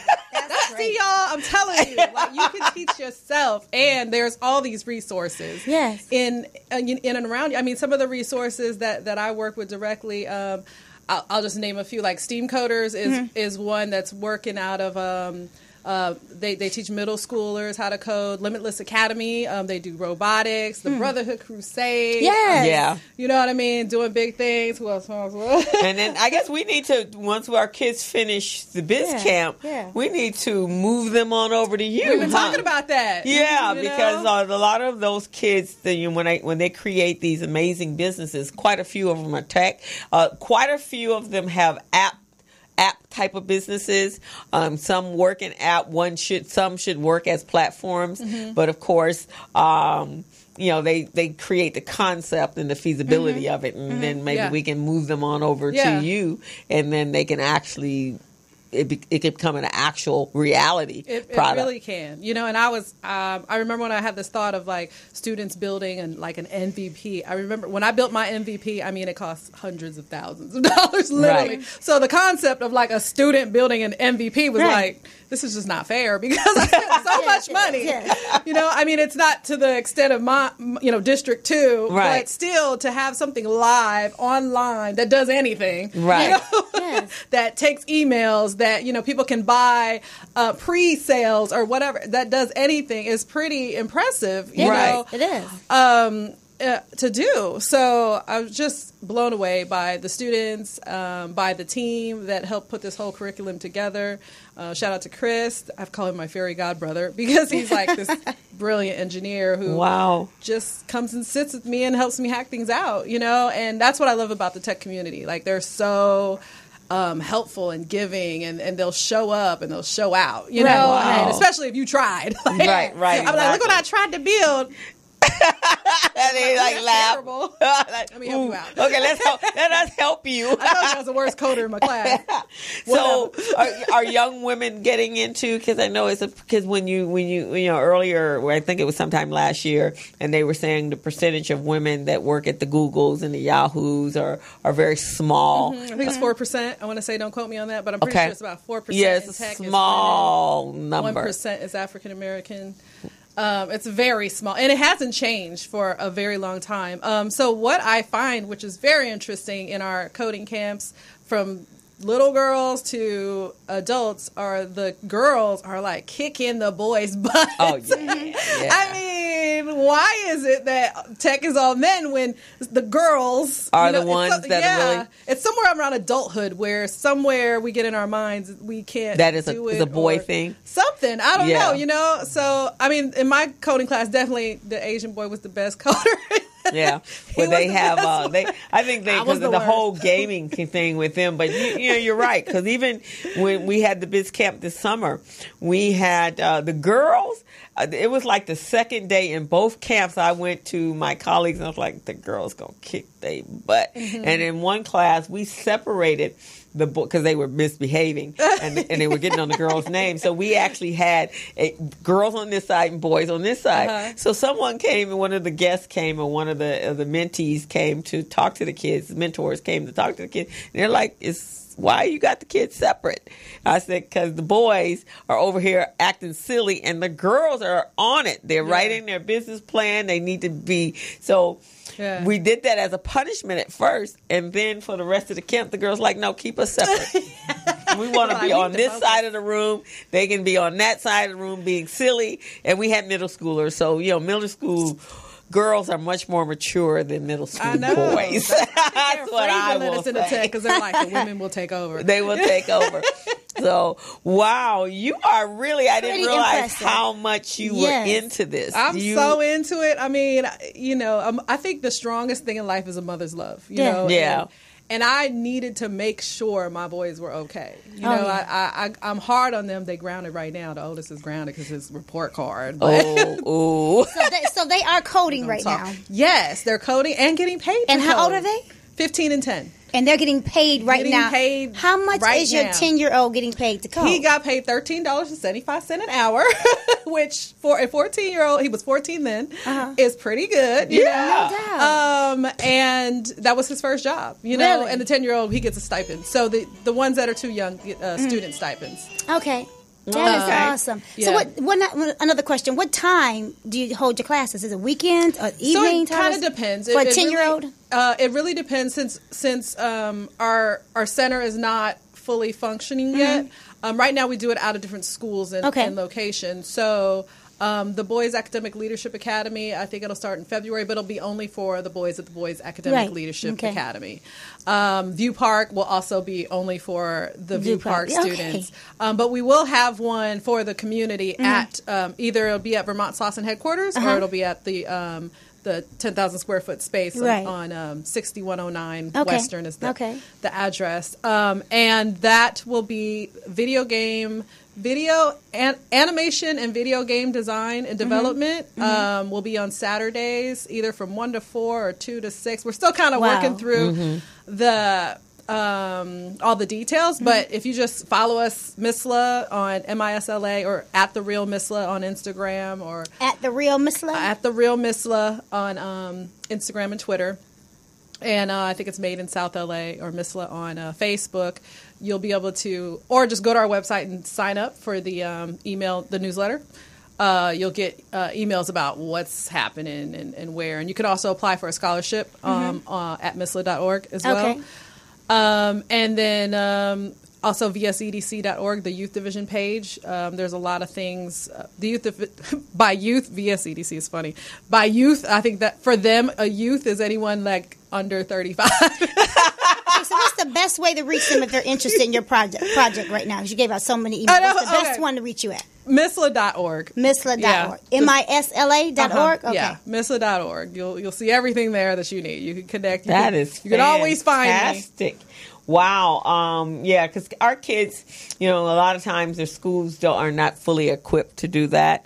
And so whatever they're learning to play games, but they really should understand how the games can make them money, right? Yes. Yeah, because they're prolific at playing the game. Yes. But no one's ever told them that that game can become your career. Yes. So let's get you in place so that you can go to college and learn how to do that. And someone is sparking the idea so that they can start games, because the reason the Asian community is that way is because they see it as more than a game, right? Yeah. They see it as a business. Yeah. There's a show that is on Netflix right now. It's one of the originals. It's called The House of Alhambra. You will absolutely love it if you're this tech person. So it's about a company that has created this virtual reality game. So they use these contacts. Okay. And they put the contacts in, and it's like they're in the game. Right. So like instead of the big goggles, so they're in the game. But the whole premise is that it becomes so real that the people that are playing are actually dying. Yeah. Yeah. Something like my boys will watch. They're always watching. Yeah. So they're actually dying. What is this? So the guy is trying to figure out why. There's something wrong with this program. So he takes it all the way up to the highest level and to find out what is wrong, because one of his colleagues actually, they're battling it out, and he actually, when they find him, his body has been devoid of blood. He's dead. And he's like, wait a minute, he was just playing a game. There's something wrong here. So, but the way they got into it, and it's actually, and I'm not into the Game of Thrones, but this movie is actually pretty good. The whole series is like a drama series, so it's really pretty good. So the kids might like it. But I think we need, as you were talking about the Asian households, to take a page out of their book. Sometimes you have to guide your kids. I believe in, I was, kind of forced to do, Yeah. what my parents that was probably wanted the to best do. thing your father could have done for you. But I tell my kids, whatever you want to be, I will support it 100,000%. But if you don't know what you're doing with your life, you gonna do this. Right. Right. And until you figure it out, you want to be an Olympic swimmer, okay, you're going to be an Olympic swimmer who codes. Who codes? Yes, absolutely. Because there's technology in the Olympic swimming stuff, right? I mean, you will have a job. You will have a job. I mean? I've met unemployed coders, but that's because they want to be, and they can go get a job just like that, Right. It might take 2 months, 3 months, because they're picky and selective, because they can be, Right. Yes. And that's a beautiful thing. I have this skill now, and if the bottom falls out and I got to go get a 9-to-5, which, mind you, I haven't had since 2007, Right. okay? Yeah. A 9-to-5. Yeah. I can. The last job offer I was offered was $112,000 for technical product manager, And, I turned it down because it sounded terrible. It sounded like death. $100,000. Working for somebody else is the hard. She's the same way. If going in, She said it's hard. And if you have I a will sleep skill, in my car before I you. work that 9-to-5, and just, I will Tyler Perry it out till I get there. Yes. What was Tyler Perry's car for 7 years? yeah, right. yeah. You got to do what you got to. I feel him, I mean, my kids probably wouldn't like sleeping in the car, though, so I got to make it work. Yeah, right, exactly. right. But you have a skill that's marketable, and you don't necessarily, and you can also contract in to somewhere and still demand. I mean, Yes. and say what time you come in there. But Yeah. no, I think it's very important for you to have very tangible skills. And now I was looking this week on what are the trends for business, and both in technology and in traditional business. And the trends are for, if you're going into school, is to do nano degrees. So these are the nano degrees. Right. That's real. 4-year college, unless you're going to be an actual lawyer, professional lawyer, doctor, engineer, then you're spending a lot of money that may not materialize for a very long time, especially in the return of income. Right. But you can go get a nano degree in technology or anything and come out, like you said, 18 years old or 20 years old making $70,000. That's pretty darn good for someone that, average working in retail Right. or in food and making $13, $14. Maybe you might be making $60 an hour. So I think that's excellent. Yes. And we as parents and individuals have to expose our children to all of these opportunities for Yes. Absolutely. Yeah. I mean, that's my plan for my boys and, the boys that we mentor, and that we work with the girls and the boys. Right. Right Now I'm mostly working with boys, but the girls and the boys that we mentor and work with, and so that, by the time they're 18, they have the option, Yeah. of optional. Yeah, Colleges, they- optional. yeah, Sorry, make the- colleges, y'all mad. Yeah, but you got to be, Yeah. because it's expensive. So that And it's so expensive. And if you already making $70K by the time you're 18 or Right. more, that's, I tell my boys, I mean, you can go to college, but you're going to pay for it. Right. Yeah. Because you making $70K. right, exactly. So you can choose if you want to go get a master's Yeah. degree in that after you done got it at the junior college or at some certificate nano program. Yeah. Then that's more power to you. Yeah. That's on your dime. Yes. But still more power to you, and they can teach you whatever they want from, Right. like you said, Udemy and also YouTube. It Yeah. teaches you everything. So thank you so much. This has Thank been you. Awesome great. having you. Thank Great. you. I know, and I got to learn even more about you. Good. We're going to sit down and talk to Cassie about incorporating one of her programs with our tennis program. So I just talked to Marty this morning, and so we're going to have that conversation. And then we have someone that's coming. We're going to start probably next month. A young lady that wants to teach our tennis kids, Mandarin. Oh, wow, nice. Once a month. So I think that's so important. Languages, it just, Yeah. and music, Right. Yeah. all around. That's like, we want to go into in the future. Like we want to build out a recording studio at our location Okay. and a video production studio so we can do video editing. Because creativity, I think that having like times of poverty, in my life, it gave me skills. Like you were like, Yeah. what I got to do? Right, Yeah. exactly. You know, and it so does. this It takes your community- brain to another place, right? 'Cause, Yeah. as entrepreneurs, you got to be able to pivot because You life got doesn't to. always Yes. work out the way you planned it Right. on paper or in real life. And so you got to be able to say, okay, now what else can I do using the skill that I have Right. in order to make money? Right. Right. And And you make gotta- money that I can survive on. Right. You got to Exactly. be creative, and I think this community is the perfect place for like real creative talent because tech is creativity. Yes. You're building, the new Snapchat, like that takes creativity, Yeah. both from the front end side of the pretty and it's it's beautiful, but also on the back end of how is it functioning. That is actually a very creative process. That people don't really understand that, so people shy away from technology because they're like, oh, that's just ones and zeros and boring. And it's actually super Right, creative. because you're kind of creative. interested in the backside, Yeah, right? yeah, a little 'Cause bit. when Yeah. she does her website, she gets very much involved with the programmer on Yeah. how, and she has a very specific idea of how she wants it, so she has to understand how it works from the Right. backside. So. Maybe with all that other Oh, stuff yeah, that I'm about you to can learn. do. I'm about to You know, use the coding, because then she's About going to to- really be she about to be over. somebody to reckon Learn with. my own code. Because she has her new online Come on platform through. Yeah, that absolutely. she's created, Right. and so that'd be cool. So that's all I'm missing. So you're gonna make me great. I'm gonna make you great. You're gonna make me great, girl. So and then we definitely have Happy to to help. talk about some synergy with the kids. I mean, your boys definitely want them in the biz camp. We should yeah. start recruiting because they will be phenomenal. You take what they've already know and add, and that's what I found when they were a lot of times we were teaching the kids.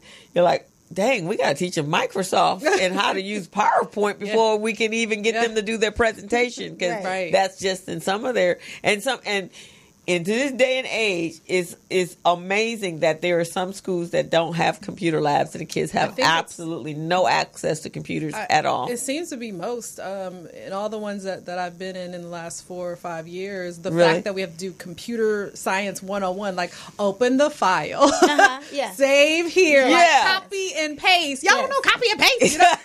I'll be like, I'm like the worst teacher. By the way. I'll be like, How you not know? they be like, are you supposed to say curse words, Miss Beth? I'll be like, no. But y'all are Don't say these stressing me. words. They're bad. Funny. You know, But no, I get it because you're like, you don't not do this? Didn't they teach you this in school? You're No. like, why do you do a report? yeah, they be doing on their iPads. They're on their iPads, like doing things. I'm like, when you go to work, you are not working on an iPad. Like, Right. come on, education system. Like, Right. we need to prepare our students, our youth, Yes. and our adults to go into the workforce. They're working on computers. They're not even working on Chromebooks. All the schools got Chromebooks. Yeah, all of them got Chromebooks. So, Would you Sean, all beat again, down- shout out to Sean, who just learned how to hack the Chromebook, so that Yeah. so that can work like a regular computer, because you can't download software on a No, Chromebook. no. And as a coder, you need to download software. So that's been a challenge. Our biggest challenge would be our The technology, the actual technology. Computers are expensive. Yeah. So getting those, we've been reaching out to Apple, if Apple or anyone from Apple, HP, Yes. Alienware, if any of you see this, we've been reaching out to y'all. Okay, we're gonna, Y'all we're wanna gonna help let with you, diversity. We're going Right, to give you a clip, and then you're going to send it over to them. Yes. And while you're talking about your Rotary program, especially when you guys launch. So when is the center going to be open? So we're looking at springtime, summer at the latest. But Okay. until then, we're working. It's not the prettiest right now, Right. but we can do what's important is that you can learn how to code. You go on, get your scholarship. In turn for the scholarship, you will help us out. You will volunteer. You will be an apprentice. So that's what we do. Oh, it's kind of like a fantastic. trade-off. And that's what we plan to do with the space as a whole. Like, we know this community.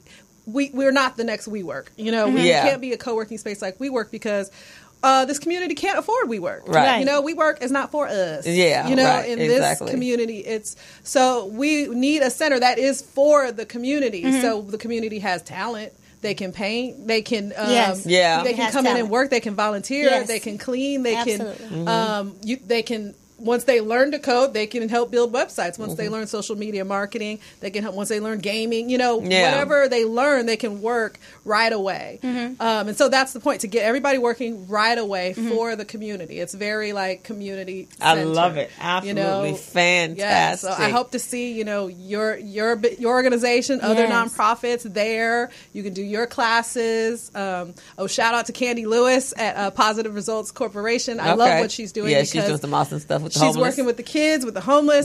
More about the heart. Yeah. The the transitional age youth. Yeah. More about, I think I called a bunch of Silicon Valley headquarters. We got to get off. Headquarters. No. I was like, how much time we got? I called, when I started Missla, I called a bunch of Silicon Valley tech companies. And I was like, what's wrong with y'all diversity situation? Right. And they told me, they were like, well, we are getting candidates, but when we get them, they don't stay. It's like a culture shock thing. So imagine, the kid in South Central, Compton, Watts, whatever, goes to Silicon Valley and works at Facebook. Y'all heard of that Facebook engineer who wrote that article? Facebook has a black people problem. People of color problem, whatever it was titled. And they do. It's a very small amount. So first of all, their culture, Facebook, is not trained properly to understand how to, not be offensive when talking with women or people of color. You know, that is a whole training that they need. Yes. And then secondly, our people, we need a training on like how to deal with when people insult you and offend you, and how to deal with the fact that it's so different. It's a lot of people have never even been to the beach, out here. So first of all, we need to start moving out and checking out the scene, what I'm saying? Get out your 4-block around radius. other people, because Yeah. it can be a shock, when you step out. I remember I was here for like 2 months, and when I came out my little South LA bubble, I was like, oh my God, what is all this white privilege? It like slaps you in the face. I tell you, I didn't leave South LA for I lived here, I worked here. It was like I didn't leave for 3 3-4 months. And when I stepped out, I forgot. I forgot about, I was in my little bubble and I was just happy and, living my whole life out here. But my whole life, but not really, huh? Well, not really. It's a little box, you guys. Yeah, it can be quite, it can be earth-shattering if you don't expose kids to outside and even adults. I mean, there are a lot of people that just feel more comfortable or they're not comfortable in another area, so they don't go to those other areas. And then when they do, they're like Gomer Pyle. Yeah. Like, golly! Right. For those of y'all young enough, almost, I think we all know who Gomer Pyle was. But right, but that's kind of the concept. And so you have to, we have to expose our children to more things. I remember when we took the kids from the biz camp, and last year they were sponsored by American Airlines, and so they got an opportunity to tour a 777. And so when you come in on a 777, you come right into business class. And so they were like, oh, snap. This is where I need to be. Right. And then from BizCast, then they went up to first class. So then I said, you guys want to see Coach? They're like, why? I ain't ever flying Coach. Well, yeah, you will. You better get it together. So how much we got to make to be here? I said, well, that means you guys got to finish college. You got to you got to create these businesses so you can afford to fly on business class, which is about $4,000 or $1,200 if you happen to have some points in mileages. Those points. Some points in biologists, but exposing our children to other to the world, and the internet does that. So that's one of the great things about technology is it exposes, it broadens your horizons, opens up your mind, so that you're not thinking so myopic, and that's fantastic. Yeah. Well, you are doing a phenomenal thing. Thank you. I definitely, from another person who teaches kids, to strive for bigger and better lives.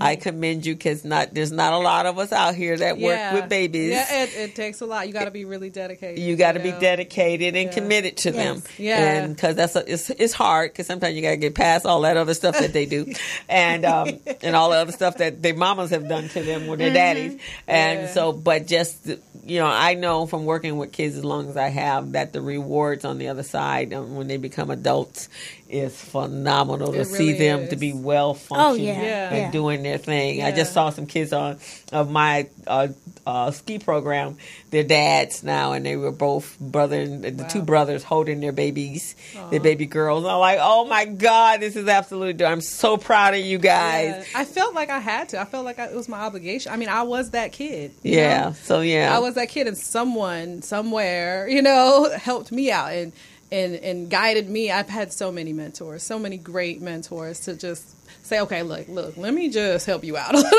bit. That just direct you in the right way, cool. So like, why shouldn't I give back? You know? And it's just, I don't know. I feel like it's better to serve a higher purpose. It's nice to have that secure 9-to-5 job at 6 figures. Boy, it was nice when I had it, But I've made 6 figures on my own, and I've lost 6 figures on my own. Right, exactly. So you've seen all sides of that, huh? But it's really just not that important to me. I live a great life. And I keep it simple because I don't know where the money's going to go. And you have to be conservative, especially when you have children. Yeah, you definitely have to have that. Well, Cassie, it's been phenomenal having you on the show, and I am just so thrilled to know you, and and very proud of all the stuff that you're doing. Last shouts out to Annenberg, Tyler from Annenberg. I told him I would give him a shout out because that's how I met Annenberg, which is helping really a lot with what we're doing moving forward, and we're super excited about it. Well, I am excited and can't wait to see it. Maybe I can teach a class over there. Yeah, absolutely. Yeah, we got this on tape? Okay. Yeah, we got that on tape. I'll call my buddy Terry. Hey, Terry. But I am so happy for you because this is what our community needs. And so thank you for being out there soldiering in your space, in the tech space, because that's important. All of us, and that we're doing what we're doing. Yes. And I'm so pleased. So give them one last how they reach you. People come through with, volunteer, help us out with computers, connections, donations. Misla.org is the best way to find us. I'm Cassie Betts, CassieBetts. I'm real easy to find, like online. So easy to find. So, just hit us up. Come join us. Be a student. Take a boot camp. Be a teacher. Engineers, we need you. I know you make a lot of money. I know. Give back. But come on, give back. We will pay you. I mean, it back. ain't your salary pay, but we do have a little extra change. Pay a phone bill with it or something. Come volunteer. Give back to the community of South LA, because we want we need real engineers. To teach. How are you going to teach? Someone to really be an engineer if you're not engineering. You know what I mean? Like if you've never worked as an engineer, you really can't really. I mean, we can try, and that's what we've been doing in the schools and things, and it's a start. Mm-hmm. But if we want to get our youth and our community working and making six figures, and to the point where we don't have to be out in the streets doing dumb stuff for $1. We have to give back. Yeah, right. We do. Give back, and it's a fantastic thing. Well, thank you so much. So we're going to go to a quick break, and so we can bring up our next guest, and we're going to take a quick picture with Miss Cassie, and we want to thank her so much. Yes. And we are tuning out for a minute. We'll be right back. Hello, meet Larry. Larry is a general contractor. Larry is very good at his craft, but Larry has a very tough time managing his paperwork because he is busy taking care of his clients' needs. Larry just cannot find his important business documents when needed. Larry is also being passed over for bid opportunities from prime contractors because he is perceived as not ready. He doesn't know where his business license, certifications, insurance, and other key corporate documents are located most of the time. Lucy owns an auto body and collision repair shop and has been using a business management and procurement assistance program called Small Biz Pro to keep her business organized, business ready, contract ready, and bank loan ready. Small Biz Pro is a 3-in-1 cloud-based business management, procurement, and market research assistance system designed to help businesses become business ready, contract ready, and bank loan ready. It also provides back-office operation solutions for small businesses. Lucy is able to stay ahead of her competitors because she uses Small Biz Pro to manage her business daily. Lucy just clicks on Small Biz Pro from her tablet, mobile phone, laptop, or any internet-accessible device for data retrieval, and she's got it. Lucy introduces Larry to Small Biz Pro, and now Larry is more organized and can now find all of his documents and new bid opportunities in seconds. Larry now saves $120 in labor costs for each missing or misplaced document. Just simply go to your web browser and log into smallbizpro.net and register today for a limited 30-day free trial offer. Services start as low as $1 per day. Let's put the competition out of business. Small Biz Pro. If you stay ready, you don't need to get ready. Register now at smallbizpro.net and begin saving money. Email info@smallbizpro.net or call 626-533-1186.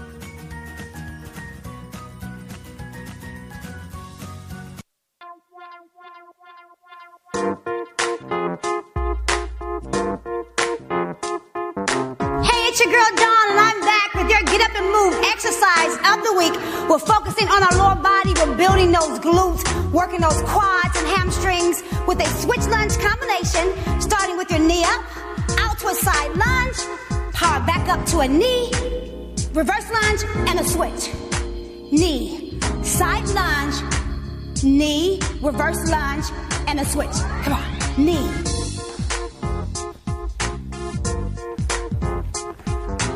Knee, side lunge, push off, knee, reverse lunge, and a switch. There you have it, our exercise of the week, a switch lunge combination. Now look for the full video with a complete workout. Go to getuperica.com and follow me on YouTube, Instagram, Facebook, and Twitter. See you on Monday.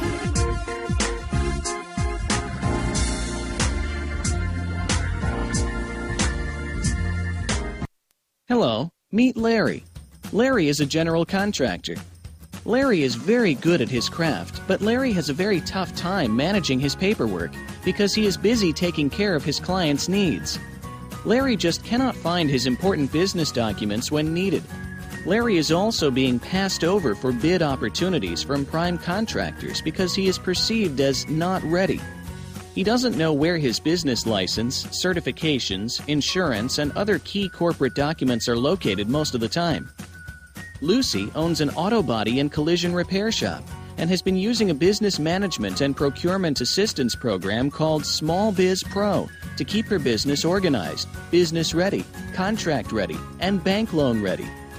Small Biz Pro is a 3-in-1 cloud-based business management, procurement, and market research assistance system designed to help businesses become business ready, contract ready, and bank loan ready.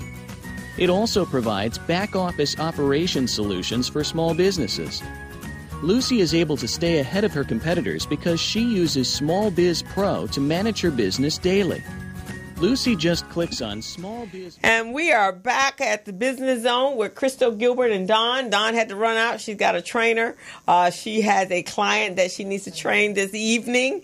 And Gilbert, of course, is out of town and will be back next week. We have been having an amazing time. Miss Cassie Betts, boy, that girl is just doing it in the tech world, and that's so important in our community. But we're not done yet. We have another young lady here that I met a number of years ago, and she is involved in an organization. I guess you founded this, I Am That Woman. Yes. And that woman is one that is connecting and engaging through business, through lifestyle, and to women of power. And it's so amazing because right now, women are like, you'll see it, with the swearing in, it was like over 100 and something women that are now congresswomen of all nationalities, all ages, all gender, whatever. We are just really, really doing it. But when I met you, so you're a best-selling author, you're a renowned speaker, you're a business owner, nonprofit, and a community leader of various sectors of the community, and a host in a call-in radio show. You're active in causes relating to women and girls around the country. But when I met you the first time, you were doing something in procurement, if I recall. Yes. Okay. Yes. Yeah. So and I still do that. You still do that. Yeah. You and your husband, right? Yes. Me and my husband. Okay. Because that's what I remember most. And in fact, I think after we ran into each other at the Black Christmas party, I was going, where do I know this lady from? And then it hit me. Wait, you were in one of our mastermind groups when we did that several years ago at the Los Angeles Urban League. Yes, I was. Okay. Yes. So this I Am That Woman, that came after, or have you been doing that all along? Actually, it came after. Okay. Of course, I've been in business for the past 15 years, and I still do that. I still do business with the government. Okay. Yes.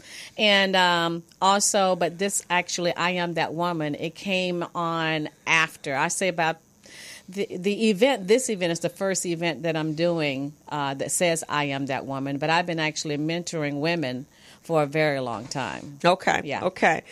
So this organization, are you helping to develop small business owners and the technology? I see career, small business, technology, lifestyle, education. Yeah. Actually, what I do, because I am also a mentor, so I mentor women in starting their own business, whether it is profit or nonprofit. Okay. So I mentor them and I walk them through the process of what to do. Okay. And the forms they need to fill out and what they need to do from beginning to start. Anywhere from starting a DBA to a corporation, tax ID, whatever they need, I'm there to service them. And that's so important because women are so talented and so creative, and we do some amazing things. And sometimes when we, I've taught women how to use accounting and bookkeeping and teaching them to be bookkeepers. And afterwards they're going, wow, I'm more than a mom. Because at one point you weren't a mom. So you were more than that at that time. But sometimes I think women lose themselves in motherhood and give so much of themselves, and they never take time to think about self. They never take time, and I'm finding that a lot of times they sometimes women just need a push. Yes. And because of whatever is going on in their life, they feel like they're mothers and they have to take care of their children. So they never take time to really go after their dreams. And I can really attest to that, too. I have 4 children. Matter of fact, I have 4 children and 12 grandkids. Yeah, I saw the picture. I went, wow.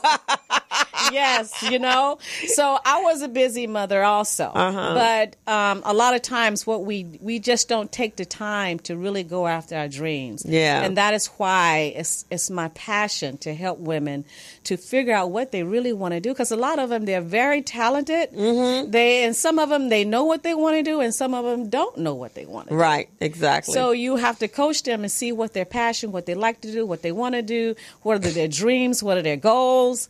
And that's what I'm there for, to help them figure out exactly what they want to do in life. No, that is phenomenal. Yeah. So this event that you're having, yes, which is on January 19th, and is that I Am That Woman, and it's being held at the Proud Bird from 9 a.m. to 2. Yes. And is inspiring to become leaders. If you want to be an author or a speaker, set goals, improve social skills. And your target market are women between the ages of 25 and 55. Yes. So this is awesome. So where was this idea? Where did it materialize? Where did it come from? Do you really want to know? Yeah, I do. And I think for women that you're encouraging to come out there, they need to know why this is why you're doing this. To be honest, you know what? The reason why I am in California, because I'm from Atlanta. Okay. And the reason why I'm in California is because of God speaking to me and say, I want you to move here. And that's a testimony all by itself. Right. And when I started this I Am That Woman, the Lord spoke to me. He said, I want you to begin to mentor women, and I want you to start this movement of I Am That Woman, because women today, they know that I am that woman. Well, what type of woman you are, what type of goals you want, can you make a stand and say, yes, I'm that woman. Right. I'm the one that you said would never be anything. Right. I'm the one that you say I'm just a mom. I'm the one that you say I could never amount to anything. So the Lord spoke to me and said, I want you to start this and do a prayer breakfast. And not only do I want you to start it here, I want you to take it around the world. So it's a 6-city tour. Oh, fantastic. And so is Los Angeles the first leg of the tour? Los Angeles, the first leg of the tour. This is phenomenal. Now, has this, so you started this when? With the whole... I Am That Woman. I started it last year. Oh, wow. And already you're going around the country. Yes. There you go. Yes. That's what I like. You make a plan and you just make it happen, right? Because a lot of times we spend so much time planning it, thinking it, instead of acting on it. And I think right today, I've participated in a number of prayer groups and motivational morning talks, and there was one that I was on for, I want to say I was on it for 2 years, and I eventually came off, and I was talking to somebody recently, and they were like, well, Crystal, why are you no longer on the call? And I was like, well, during the time when I was led to it, it was phenomenal. We were manifesting our dreams, or we were talking every day for almost 400 days. Wow. And I had put things in place to make happen, and everything that I put in place was happening. But there were other people that were on the call. They were just receiving the information, but not putting in the action, the faith, right? Exactly. Because the faith without the action, it ain't gonna work for you. Right. So I was like, well, and it is not. I understand that we need some need more encouragement than others. Yes. But if you are asking the Lord to provide this new life for you, this new world, you got to take an action. You got to put a foot forward, right? Yes. And so I was like, well, I'm hearing the people, asking and praying and begging for the same things. It's right there. It's right here. You just got to you just got to go one foot in front of the other. And I bet you he will send you everything and everybody that you need. I'm going to tell you something. And that is what's wrong with the church today. Yes. Because Okay, church. I'm sorry. Okay. That's how I feel. And I have to look around like, I'm just going to have to say what I have to say. I just have to say what I have to say.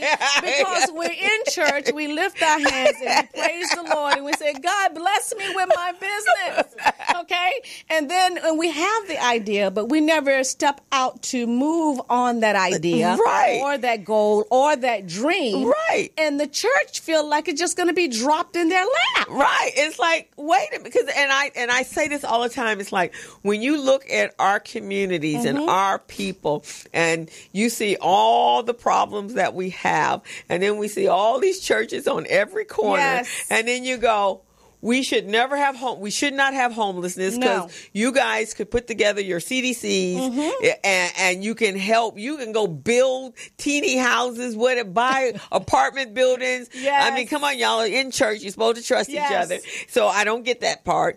Why do we have jobless people? Because you could be having job fairs every week at your church. You know, it's interesting because when you said that, I own several businesses, and one of the businesses that my husband wanted to buy into was a franchise, and it was a janitorial company. And I told him, I said, "What do you mean a janitorial company? I'm not cleaning nobody's toilets.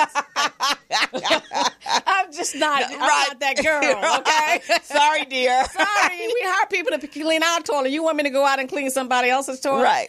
But anyway, he said, no, honey, there's men in the church that needs a job. Right. And he said, and this is a way to, they can't do what we do. You know, they don't know how to work at a desk or make sales or anything like that. He said, but there are some that could do janitorial work. Right. And so we were like, okay, all right, okay, you can do it. And we did. We started the company and we hired people in the church.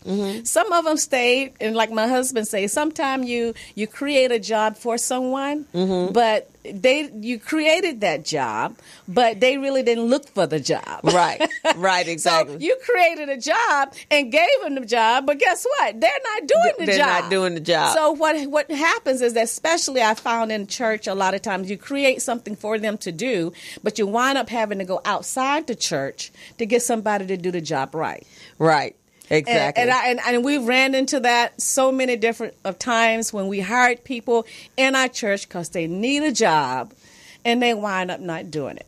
Exactly, because but I think if it was the churches were doing it, the churches was helping motivate them to okay, we're going to train you, we're going to help you, we're going to uplift you, we're going to do all those things, and then now Jerry and her husband have a job for you, and then even possibly the opportunity to be a franchise owner yourself if you watch and see how they're doing it. But I think that's where our churches are failing is because we're not teaching them how to fish.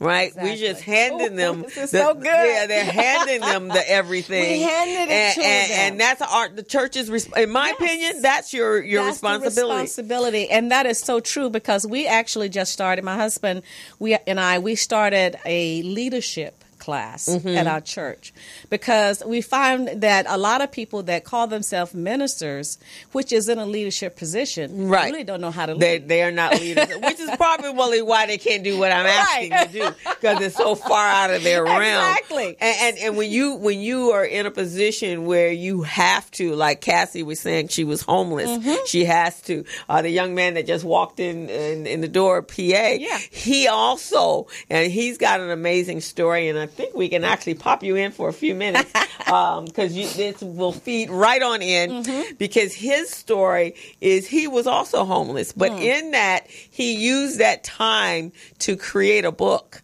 And now he wrote quotes, I believe, right? Right, so come on up. Oh, okay. Yeah, come on up. We're going to just pop you right on in.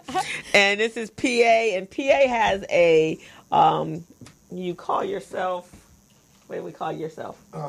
What I call myself? I changed my name to Billionaire. Billionaire. All right, yeah. Right.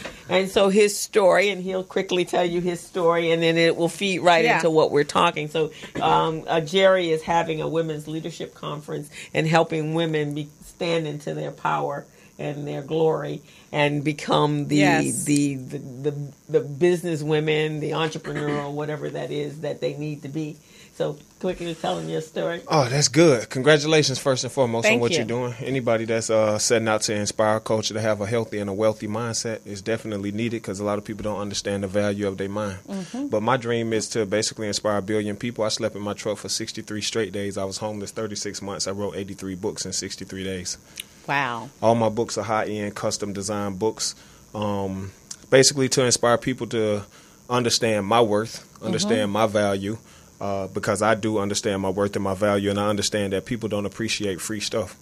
And if you want people to take your message serious, you got to take something that's that's worthy to them and make them appreciate your stuff equivalent to how you appreciate it. Exactly. And so that's what we were talking about is our people, the organizations that supposedly are there to help our people that are not there for them. And I think we need to embrace the fact that, we're not as special as we think. We just don't, the places where we go get the help are not providing us with the help. Exactly.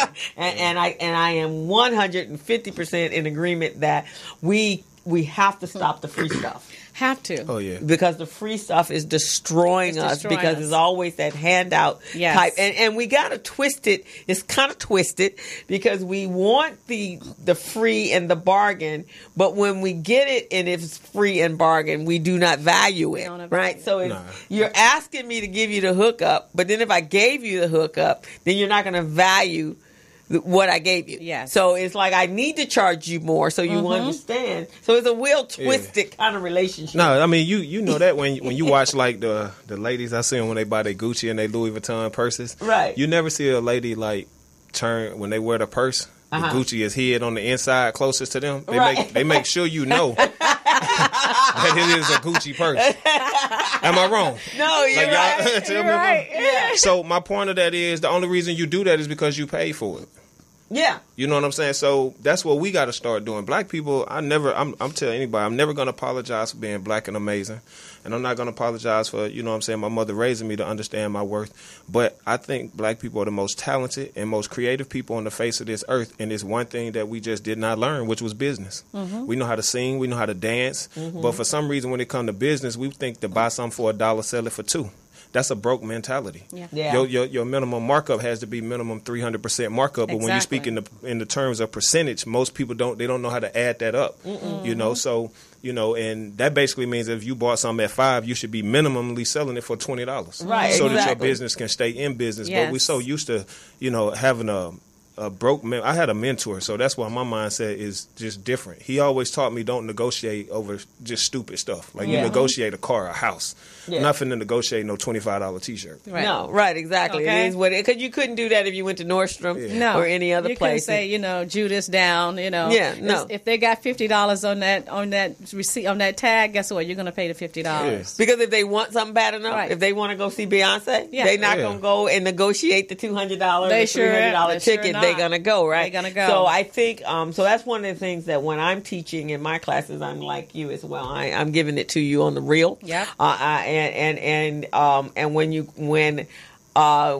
want my services, I told somebody I was in a workshop last week on Wednesday, and I said, okay, so 2019, there's no Crystal gives nothing away. Everything I'm doing is for money. Yeah. Everything Yes. I'm doing is got a price tag on it. Yes. Now, and if I choose to discount it, that's on me.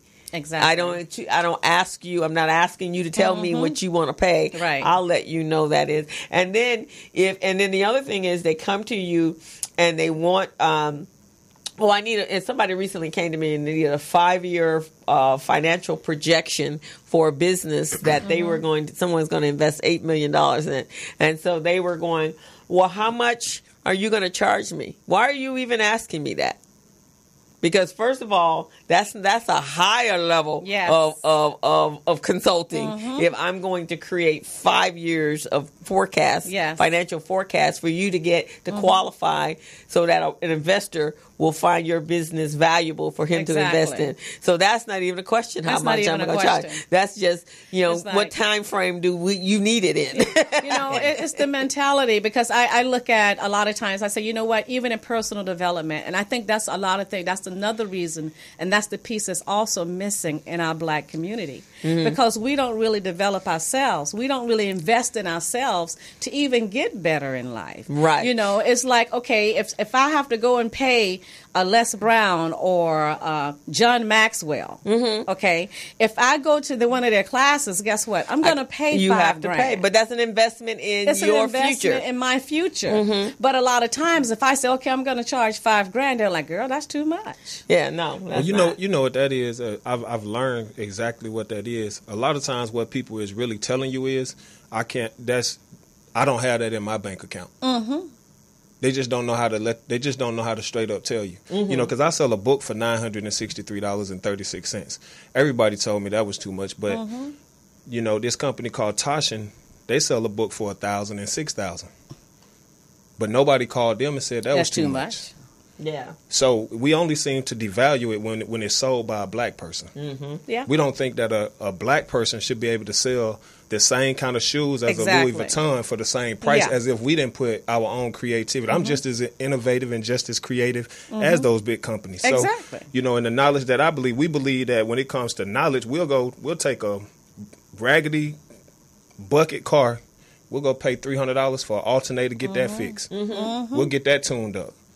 But we don't believe we should pay to get our minds tuned up. Yeah, exactly. So you got to pay people. If someone can teach, like people think that knowledge is free, and I tell anyone, if knowledge is so free, then let me go to Google all this free knowledge on how to get wealthy, and now let me see your bank account since it's so free. Why aren't you applying that knowledge if it's that free? Yeah, because you need somebody to help coach you and encourage you to do that. And I truly believe this, though. If a person really want to buy into anything, and if they don't have the money, they'll go find the money. They'll find it if they value it. Yeah. If they value it, they'll find the money. They'll go to somebody. But they'll tell you that I don't have that. Yeah, and they'll go to somebody that doesn't look like you to do it because they feel that their information and knowledge is much more valuable. Unfortunately, we didn't run out of time, so I want you to tell us about the conference again. Okay. And I Am That Woman is coming up on. What is it? I'm sorry. January 19th. I'm going all the way in September, okay? No, it's January 19th. It's going to be at the Proud Bird from 9 o'clock to 2 o'clock. And we're there empowering women to move forward in their business, in life, in their career, in their lifestyle. Because I truly believe that if women have the opportunity to learn more and to be pushed and to be empowered more, they would do more. So, and this is the year, and this is the time for the woman. I don't know if you guys know that or not. Oh, yeah. I'm going to tell you, Congress right now, the House on yesterday. It is the time. If you didn't know it, you know now. Oh, yeah, you know now. So I'm telling you, ladies out there, you know it's time for you. You need to get up and show up. Okay, here at this conference at the Proud Bird on January 19th, because it's going to be off the chain. And what's the cost? The cost is only $45. Okay, we were just talking about that cost, right? You can make that work. $45 is nothing. You can sell some cans. You can sell some cans on that one, boy. You can make that happen or borrow from somebody, because that's going to be an invest. Ask them to invest in your life. Yes. And it's just been a pleasure. Definitely, I think I'm going to come. The 19th. What time does it start? It starts at 9 a.m. And so I'm going to manage. I'm going to come on over there. I have to see. Is that a Saturday? That's a Saturday. Okay, I might be a little late because I got tennis in the morning. Okay. But I'll do a couple hits of tennis. But I'll see if I can. And also, we have a couple of vendor spots open. So if you are a vendor and you would like to showcase your product, give me a call. Okay. Yes. All righty. And how do we find you, Mr. Billionaire? Oh, you can go on Instagram. I'm on Instagram, Billionaire PA. Don't follow me. Lead with me. We need okay. So we got to have you for a full show, right? I think you've actually been in the studio though and done some shows here with Felicia. Mm-hmm. I'm good with 10 minutes. I don't need 10. And some people that you give them a whole hour, they still ain't said nothing. They said nothing. I'm good. So very true. So it was great that you stopped by, and it has just been an awesome day. Yes. We've had some, and then so I'll provide you guys with the video clip, and you can use it. You can use it to market. Okay. But Perfect. yeah, I think it's definitely the year of the woman, and I know as a female entrepreneur, and I've been doing this for 30 years, that this is the most incredible place. I can't even think of what I would do for someone else because I'm shaping my own dynasty and my own destiny, and it's just wonderful. That's okay. And so we are going to tune out. We will see you next week. We have 2 more. We got some incredible guests next Friday as well. So you are tuned into the Business Zone with Crystal, Gilbert, and Dawn. Both of them are gone, but they will be back next week. So you guys have a fantastic weekend. Happy New Year, and we'll see you next Friday. Bye-bye. As a small biz pro, so we roll, using procurement, program, and control. As a small biz pro, so we grow, using procurement, program, and control. I'm a businessman, yes, I'm an entrepreneur.